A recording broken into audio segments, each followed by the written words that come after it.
Oh, hello there. Welcome to another episode of Cube 360. And how's everyone doing today? We've got a very special one for you today because we have a very special one for you always. But this one's kind of a little better than me sitting in front of a camera talking. We are in Seattle right now for PAX. And I know a lot of you might be saying right now, PAX? I thought you said you weren't going. Or at least 3 months ago you were complaining that you weren't going. Well, yes and no. If you do recall that video, you will know that we did not get the full weekend pass for 4 days. We did just get the Monday. So today is Monday, September 2nd. We have our 1 day pass right here, and this is PAX right behind me. So let's go take a look and see what we can find, shall we?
Holy smokes!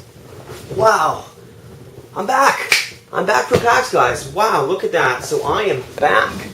Hi, how's everyone doing? So you just saw my highlights there of Monday, September 2nd down in Seattle. I was there for the PAX Penny Arcade Expo that was running all weekend long down in Seattle, and this is my first game convention that I've ever been to. Well, not my first of this size, this caliber. It was huge, huge scale event. I've been to a few local events around Vancouver and Seattle before, like Retro Gaming Expo and, you know, small stuff like that. Nothing of this big before. So this was the first time that I got to experience a Game Expo this big. I know there are bigger ones around there, but this was a fun one. I'm glad I went. I only went for the one day, as you know. Was it enough though? That's a good question. I don't think so. If it was up to me, I'd probably tack on another day. One day personally isn't enough to really cram everything in there. Basically, the expo has there's panels, so they have like you know, game developers, fans of gaming, whatever it may be, doing panels where they're talking to the audience and revealing new things, asking questions, you know, stuff like that. I like those I love panels like that. The other side of PAX is basically playing games. So there's like the demo floor where all the new developers are showcasing their brand new games, like for Xbox 360, PlayStation 4, Nintendo Wii U, indie developers as well for like Steam and all those kind of indie games. So they were all there as well. And then there's like your general merchandise area as well. There's always different retailers like Bahamut, who make Council Crashers and Battle Block Theater. They had a little shop set up. Capcom had a shop. Official PAX merchandise, a bunch of other stuff had different shops selling T-shirts and CDs and trinkets and stuff like that. So I picked up a few things like that. I thought this was really cool. I like kind of gaming merchandise, so I got a Castle Crashers T-shirt and a figure and some other stuff, CD, book, you know, some other cool stuff. So overall, my impression of PAX is pretty positive. Like I said, probably one more day would have been sufficient.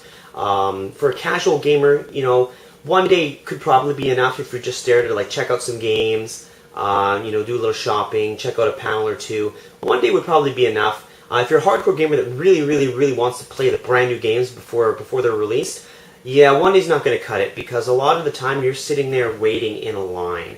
That's basically what PAX is. It's just a big giant line. So, I mean, if the lines aren't so bad if you have a friend or like a handheld gaming device or something to pass the time, because sometimes you could be waiting 10, 20, 30, upwards to maybe even an hour in line, depending on how long. My girlfriend was waiting in line for Pikmin 3, trying to play it for like who knows how long, half an hour or so. But some of the lines are longer and shorter than others. The more popular brand new games are going to be longer, obviously, like Killzone or whatever for PlayStation. But I would generally stick to the lines that weren't as busy. You know, there was a lot of games that I kind of wanted to play, but I just didn't have the patience to stand in line. I mean, we were only there for one day, and Monday's like half a day as it is. So to be able to juggle, trying to go to the panels, play some games, do some shopping, you know, it's kind of hard to juggle it all together. So overall, I thought it was good. I would have tacked on another day, like I said. The panels are really cool.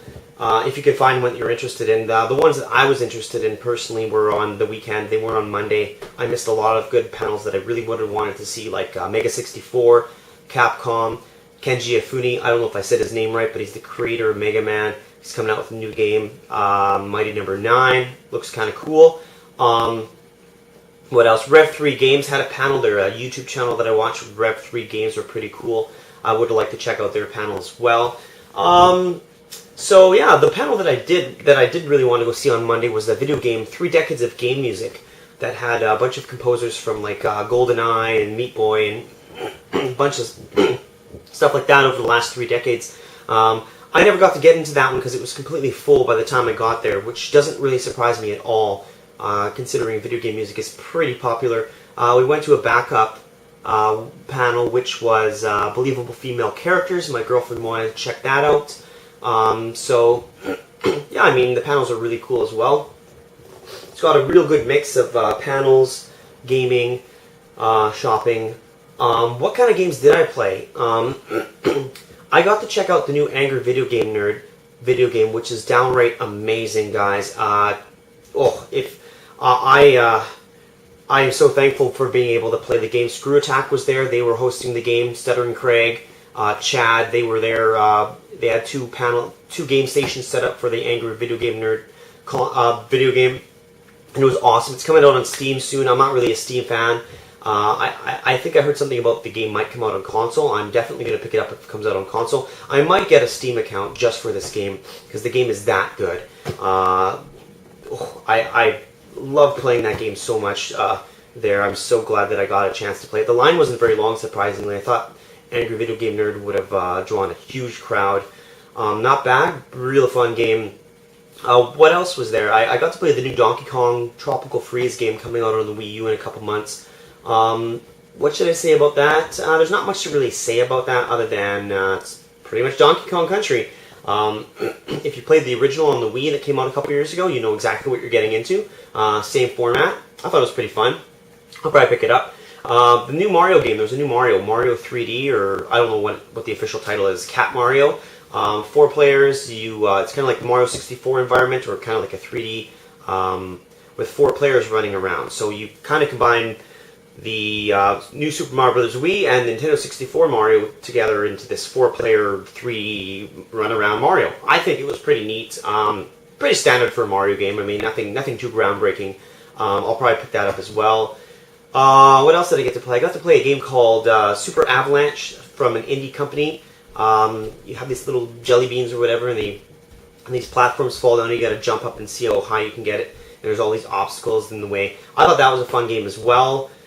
So I didn't really get to play too much more other than that. I would have liked to play Bayonetta 2, but the line was really long. That game looks really good. Line was capped by the time we got there. May have played another game or two, I don't know. But that was those are the highlights there in a nutshell. In addition to the highlights that I've just shown you from the overall expo itself. So yeah, overall generally favorable. Like I said, if you're going there to play the games, be prepared to stand in a lot of lines for a long period of time. So bring something with you. If you are there to play the games, you're going to want to go more than one day because you can waste a whole day waiting in line.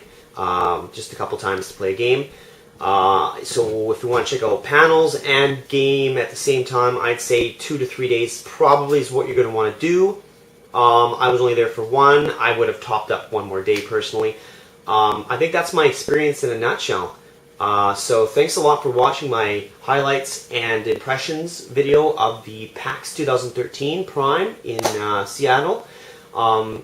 Thanks very much. We'll be seeing you next time, and hopefully you enjoyed the video. Have a good one, guys. Whoa, hold your horses there, folks. Don't quite turn the video off yet. There's one very important thing that I forgot to share with you, and that is that I had the extreme pleasure of meeting none other than Kevin Eastman, one of the co-creators of the Teenage Mutant Ninja Turtles. Yes, I was absolutely blown away when I turned the corner and saw him here, sitting here. I was like, what? Kevin Eastman is here? Well, there's no way I'm passing this opportunity up. So he was one of my childhood heroes, and probably a lot of yours too if you grew up in the 80s and 90s. I owe a lot to this guy. He created one of the best franchises of all time, and I went there, met him. He's a real cool dude. Talked to him a bit, got a photo, and that's pretty much it. I was really lucky to meet him, so I just want to share that with you as well. So I'll leave you with this, and thanks a lot for watching the video again.